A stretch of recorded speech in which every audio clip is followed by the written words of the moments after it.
मोर आजिर विषय किछि नणंद मानकु नेकी जो माने बाहागर परे जाई बाप घर मामतिकार करंती। जने भौणीकर कमेंट थिला दीदी से विषय किछि वीडियो आनंतु चेष्टा करूछि से विषय किछि कहिबाकू।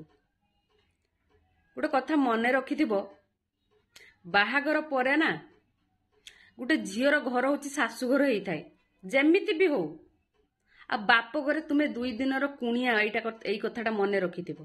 प्रथमे आपण चिंता करंतु आपणको बाप घर आपणकर सबुदिन हेकी रहू ना जे पर्यंत बापा माँ बंचिचंती से पर्यंत।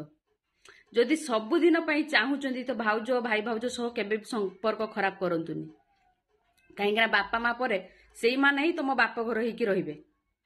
गोटे कथा मने रखिथिबे आउ कहा मझिरे सासु बहु तांक मझिरे केबे फाट सृष्टि करंतुनी। जदि भी आपणको होची आपणको माँ किछि कहउचंती कि भाउज किछि कहउचंती से कथा को निज मन भीतर रखंतु आ पॉजिटिवली से कथाटा को बुझेइबाकू चेष्टा करंतु किंतु दुईटा कथा मिक्स करिकी जायकि बाप घरे महाभारत सृष्टि करंतुनी।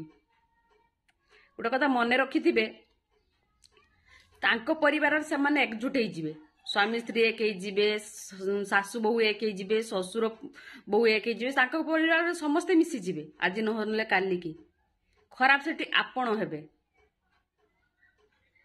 तेणु केबे भी बाहागर परे ना निज बाप घर कथारे मुंड पुरांतु ना।